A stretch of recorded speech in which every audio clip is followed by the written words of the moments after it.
Everyone wants to get rich quick, but no one wants to talk about what people are really willing to do to make it happen. People say, "Oh, I would never sell my soul," but people are already selling their peace.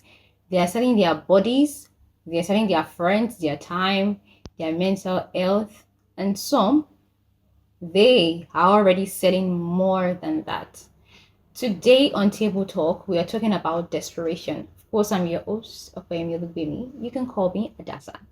Yeah, so we're talking about desperation, not the grind, not the hustle, but the dark hustle, the one that comes at a spiritual cost. You know what I'm talking about.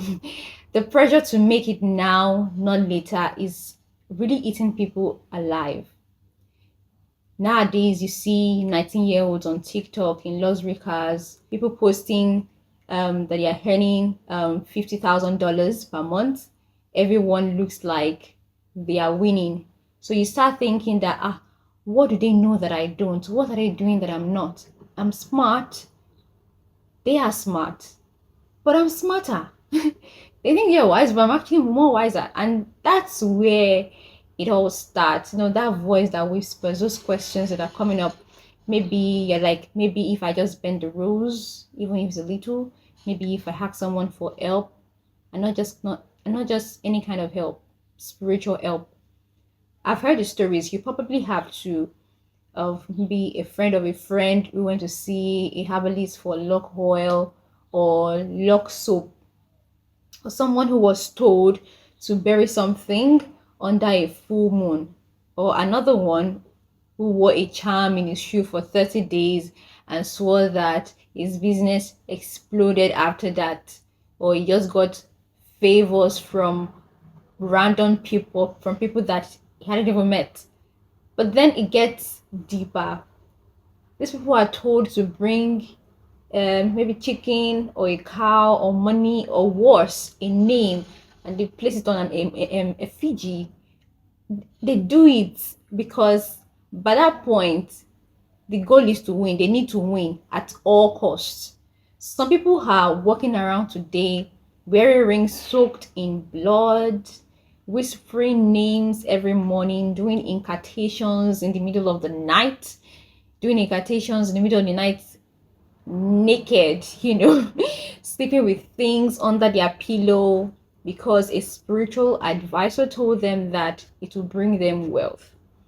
And listen, this is not fairy tale. What I'm saying is, it is not a fairy tale. It's happening. This is happening in cities. It's happening in towns, even on your explore page.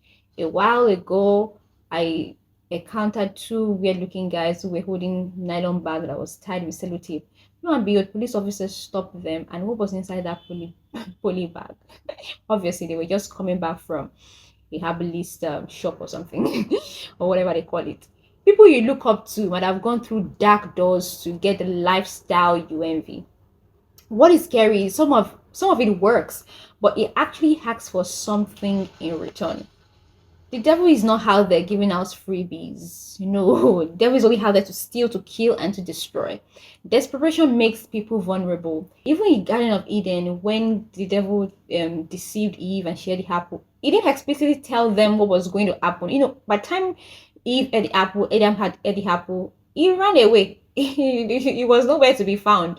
2 seconds everywhere, boss. Desperation makes people vulnerable in a way, vulnerable to scams, to fake mentors, to spiritual manipulation. It's why people start investing in random, is it Cibex calls, forest calls, or burning candles for ancestors they don't even know, or visiting backdoor herbalists with instructions they can't explain, but they can only obey. Because when you've tried everything, the unthinkable starts to sound like a plan. Yeah, the unthinkable starts to sound like a plan, and it's anything or anything. And that's the point. No, that's the part that no one actually talks about. The cost of this fast wealth. Some people got the bag, but they lost their soul or their mind or someone they loved in the process. They had to give something to get another thing. The devil is not out there giving out freebies. Something gotta give. So before you get jealous of someone's sudden success, ask what it took to get there. Not every door is opened with hard work. Some were opened with sacrifice. Some were opened with sacrifice. And if you're at that age where you're tired, broke, fed up, I beg you, don't trade your soul for a lifestyle.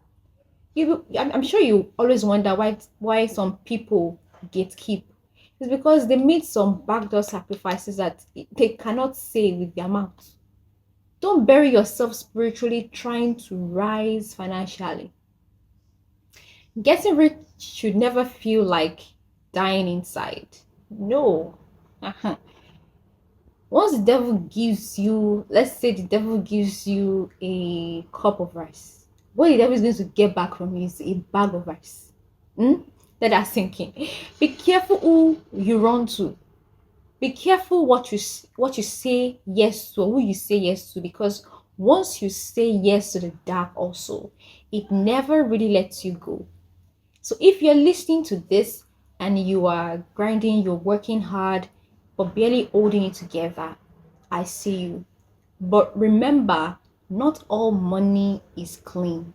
Not every blessing is a blessing.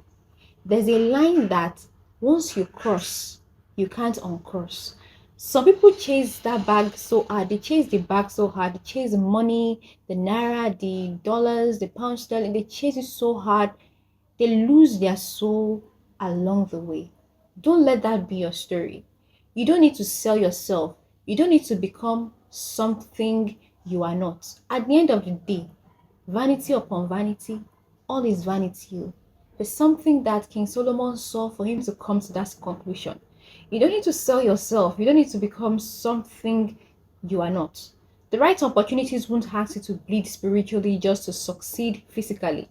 Move with purpose, protect your peace, and whatever you do, don't get desperate enough to do the unthinkable. If this spoke to you, share it with someone who needs a reminder. And if you've got a story to tell, our DMs are open. Don't forget to follow Facebook across all social media platforms and YouTube inclusive. Until next time, toodles.